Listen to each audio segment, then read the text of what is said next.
तो हेलो दोस्तों, यदि आप इंग्लिश सीखना चाहते हैं तो आपके लिए आज हम बहुत ही इम्पोर्टेंट प्रयोग बताने वाले हैं। डू डच का प्रयोग बताएंगे आज आपको कि डू डच का प्रयोग कैसे करते हैं स्पोकन इंग्लिश के अंदर। यदि आपको स्पोकन इंग्लिश सीखना है यानी कि बोलने वाली इंग्लिश सीखनी है, ठीक है, तो दोनों में ये बहुत काम आता है डू डच का प्रयोग।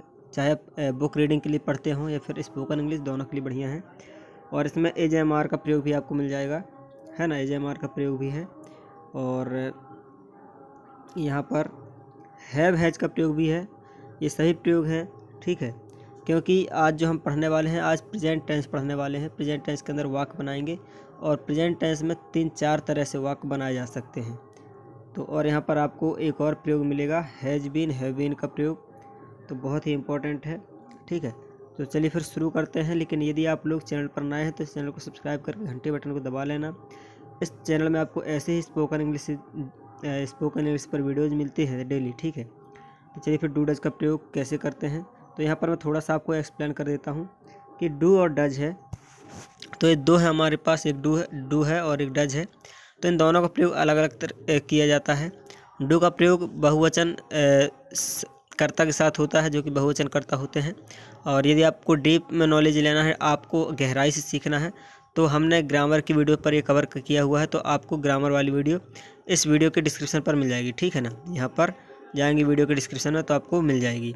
और फिलहाल ये स्पोकन इंग्लिश का वीडियो, तो हम यहाँ पर शॉर्ट में आपको बताएंगे डू और डज का प्रयोग। तो यहाँ पर डू का प्रयोग बहुवचन कर्ता के साथ होता है, ठीक है, जो कि और डज का प्रयोग होता है आपका एक वचन कर्ता के साथ।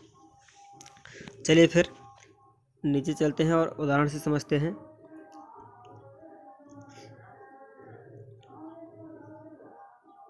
देखो ये वाक्य है। पहला वाक्य, क्या तुम अंग्रेजी पढ़ते हो। तो जब भी आपको बोलना हो क्या तुम अंग्रेजी पढ़ते हो या फिर क्या आप अंग्रेजी पढ़ते हैं, तो इंग्लिश से बोलेंगे do you study English, do you study English. और यहाँ पर साइड में ये भी लिखा हुआ है, इसका हिंदी उच्चारण भी हमने लिख दिया है, तो आप जाकर इनको पढ़ सकते हैं, ठीक है।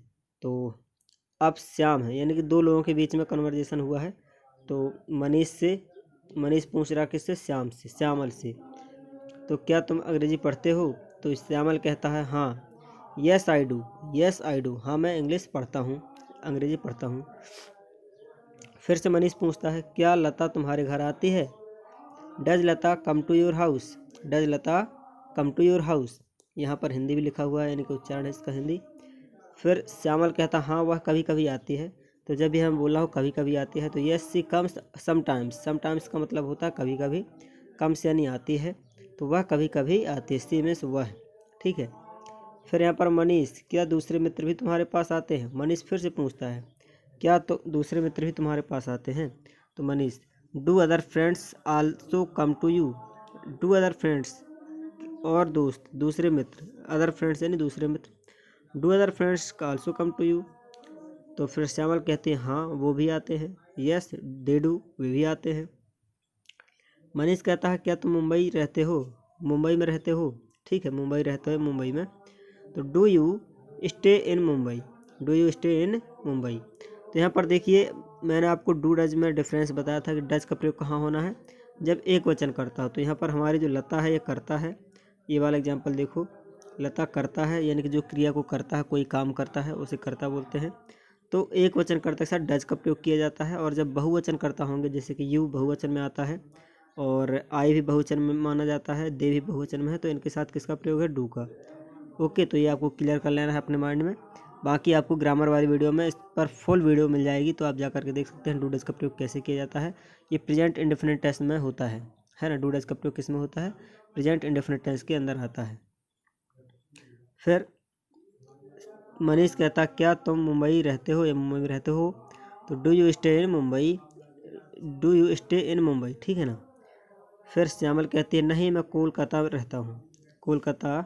श्यामल कहता है नहीं मैं कोलकाता रहता हूँ, यानी कि कोलकाता में रहता हूँ।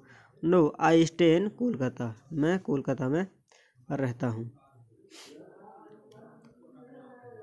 एक चीज़ और आपको यहाँ पर गौर करनी है कि जो स्टे शब्द का प्रयोग किया गया है, एक और होता है लिव, LIVE, लिव, एक और लिव होता है। तो जहाँ पर आप थोड़े दिनों के लिए रहते हैं वहाँ पर आपको स्टे का प्रयोग करना है, ठीक है। जैसे कि 1 महीने के लिए, 2 महीने के लिए, 4 महीने के लिए रहने वाले हैं, तो आप यहाँ पर स्टे का यूज़ करते हैं, और जहाँ आप हमेशा से रहते हैं तो वहाँ पर लिव का प्रयोग करते हैं। किसका? लिव का, LIVE, लिव का प्रयोग करते हैं। जैसे कि मैं यहाँ पन्ना में रहता हूँ तो मैं परमानेंट हमेशा छोटे से रहा हूँ बचपन से अपने यहीं पर, तो मैं क्या बोलूँगा? आई लिव इन पन्ना। ठीक है, अब चलते हैं AJMR के प्रयोग में। AJMR का प्रयोग किस तरह से किया जाता है यहाँ पर देखना है आपको। बाला, बाला कहती है, अब देखो बाला है और मधु है, ठीक है, दो लोगों के बीच में बातें हो रही हैं। तो यहाँ पर बाला कहती है, क्या यही पुस्तक तुम्हें चाहिए? क्या यही पुस्तक तुम्हें चाहिए? ठीक है, या फिर हम ये भी बोल सकते हैं, क्या तुम्हें यही पुस्तक चाहिए? तो इंग्लिश में बोलेंगे इसको, is this the book you are looking for? Is this the book, is this the book you are looking for? Okay, फिर यहाँ पर मधु, हाँ यही पुस्तक मुझे चाहिए। Yes this is it, this is it, this is it, हाँ यही, दिस इज यह, ही, दिस इज इट, हाँ यही। देखो यही वही वाले शब्दों को लिए हम क्या करते हैं? This is the, is this the book, क्या वही पुस्तक है, या क्या यही पुस्तक है? You are looking for, looking for का मतलब होता है ढूंढना या चाहिए, है ना, देखना। कोई सामान अगर कोई ढूंढना हो तो हम लुकिंग फॉर का प्रयोग करते हैं। तो यहाँ पर इस तरह से समझ सकते हैं, जैसे कि बाला कोई किताब ढूंढ रही थी, नहीं मधु कोई किताब ढूंढ रही थी, तो बाला ने उस किताब को देते हुए कहा है कि क्या तुमको यही किताब चाहिए? तो मधु ने बोला, हाँ मुझे यही किताब चाहिए। Yes this is it, this is it. तो बाला कहती है, क्या रीटा फिल्म देख रही है? क्या रीटा फिल्म देख रही है? Is Rita watching a movie? यहाँ पर हमें AJMR के प्रयोग में डिफरेंस आपको अच्छे से समझना है। इसके ऊपर फुल वीडियो देखनी है तो आप ग्रामर वाली वीडियो देख सकते हैं, डिस्क्रिप्शन में आपको लिंक मिल जाएगी AJMR के ऊपर कि एज का प्रयोग कहाँ पर होता है, आर का प्रयोग कहाँ पर होता है, एम का प्रयोग कहाँ पर होता है। फिर मधु कहती है, नहीं वह वीडियो गेम खेल रही है। तो Madhu, no she is playing a video game. फिर बाला फिर से कहती है, क्या तुम अब बाज़ार नहीं जा रहे हो? तो are you not going to market, are you not going to market? Madhu कहती है, नहीं। Madhu, no I am not. Bala, क्या तुम्हारे पिताजी सरकारी नौकरी करते हैं? Is your father in government service, is your father in government service? ठीक है, यहाँ पर बहुत ही ज़रूरी वाक्य है। देखो यहाँ पर वाक्य के अंत में करते आया है, लेकिन यहाँ पर हमने केवल इज का प्रयोग किया है, क्योंकि डू डज का मतलब तो होता करना, लेकिन हमने यहाँ पर इज का प्रयोग किया है। तो is your father in, is your father in government service, is your father in government service? आप जितना ज़्यादा बोलेंगे, जितनी बार दिन बोलेंगे, उतना अच्छे से प्रैक्टिस होगी और आप उतनी जल्दी स्पोकन इंग्लिश सीख पाएंगे। फिर यहाँ पर हम बात करते हैं एक और। मधु कहते नहीं मेरे पिताजी व्यापारी हैं। No he is a businessman, no he is a businessman, है ना।